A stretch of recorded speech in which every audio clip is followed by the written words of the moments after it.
Bonjour à tous, bonjour Valérie Pécresse. Bonjour. Le congrès de l'UMP commence demain, mais déjà les militants ont commencé à voter pour le changement de nom. L'UMP devrait devenir les Républicains. Est-ce que c'était vraiment une priorité ? Je crois que c'est symbolique. Je crois que c'est essentiellement symbolique. Pour nous, c'est un retour aux sources. Moi, le premier parti auquel j'ai adhéré dans ma vie s'appelait le Rassemblement pour la République. Et je crois que c'est important pour nous de mettre en avant les valeurs qui nous rassemblent. Et ces valeurs, ce sont les valeurs de la République. Mais il n'y avait pas des sujets plus importants, le chômage, la crise ? Oui, mais c'est important aussi de savoir... C'est pas un peu gadget de changer de nom ? Non, je crois que, bien évidemment, le changement de nom n'est pas tout. Il faut aussi changer les pratiques et l'éthique politique. Et il faut aussi avoir un projet pour la France. Mais quand même, c'est important de savoir à quelles valeurs on se réfère. Et reprendre à notre compte la devise de la République, et reprendre à notre compte un certain nombre de principes sur le respect de la loi, l'autorité, la liberté, la fraternité, je pense que c'est important. Mais au fond, en France, tout le monde est un peu républicain. En quoi ça vous différencie des autres partis ? Pas forcément. Il y en a qui sont sans doute plus républicains que d'autres. Et en tout cas, c'est clairement le cas si on se réfère à l'ensemble des partis qui sont en lice. Et puis surtout, je crois que nous avons choisi cet emblème de la République parce que nous pensons qu'aujourd'hui, il faut la défendre. Moi, je suis très frappée de voir qu'il y a de nombreux territoires dans lesquels la loi de la République n'est pas respectée. J'ai d'ailleurs, cette semaine, déposé une proposition de loi sur la fraude dans les transports qui est emblématique de ce non-respect des lois, de ce laxisme généralisé qui fait qu'on perd aujourd'hui 500 millions d'euros de recettes à la SNCF, à la RATP.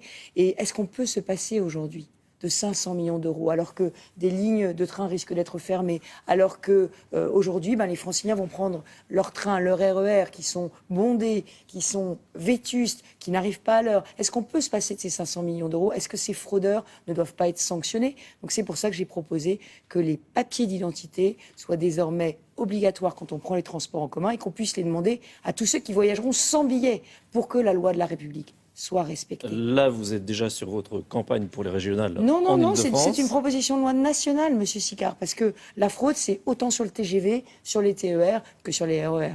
Mais cette campagne pour les régionales, elle est particulière en Île-de-France parce qu'il y a deux candidats à droite, il y a vous, et puis il y a Chantal Joanneau pour l'UDI. Est-ce que cette division, c'est pas un problème ? Il y a aussi 3 candidats à gauche. Je crois que nous avons des sensibilités différentes. Moi, je suis prête à faire l'union dès le premier tour avec le centre, avec les centres, parce que je crois qu'aujourd'hui, il y a une formidable envie d'alternance.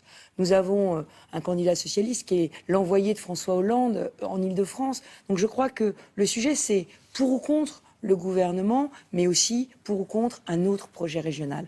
Le bilan de la gauche en Île-de-France est calamiteux. On a parlé des transports qui sont indignes, mais on pourrait parler du logement qui est beaucoup trop cher, du chômage des jeunes, de la pollution, des pics de pollution toutes les semaines. Donc ce bilan n'est pas bon et il faut qu'on soit dans les solutions et qu'on apporte d'autres idées. Et pourtant, la gauche, elle a plutôt bien tenu en réponses. Île-de-France. Regardez les municipales. Paris a tenu à gauche. Ah mais il y a eu au municipal un vrai mouvement d'alternance en Île-de-France. Parce que l'Île-de-France, c'est pas que Paris. L'Île-de-France, c'est effectivement Paris, mais c'est aussi Juvisy, La Île-et-Rose, Le Blanc-Ménil, Conflans-Sainte-Honorine, Palaiseau, toutes les villes, les 50 villes de plus de 5000 habitants qui ont choisi un autre maire parce qu'ils voulaient aussi une autre politique du logement, parce qu'ils voulaient casser les ghettos, parce qu'ils voulaient des villes plus belles et parce qu'ils pensaient que les nouvelles équipes de la droite et du centre pourraient porter un autre projet de ville où il ferait meilleur vivre. S'il n'y a pas d'accord au régional en Île-de-France, est-ce que ça veut dire qu'il y aura d'accord nulle part en France ? C'est ce que l'UMP souhaite, c'est-à-dire l'UMP souhaite une stratégie qui soit compréhensible. Nos électeurs ont aimé nous voir unis au municipal et au départemental. Ils souhaitent cette unité, ce rassemblement. Donc si on le fait effectivement en Île-de-France, vraisemblablement, si on veut le faire en France, il faut le faire partout en France. Je reviens donc au congrès de l'UMP. C'est le dernier grand rendez-vous avant les primaires. Il y a 2 candidats qui semblent se détacher, Nicolas Sarkozy et Alain Juppé. Aujourd'hui, qui vous paraît le mieux placé ?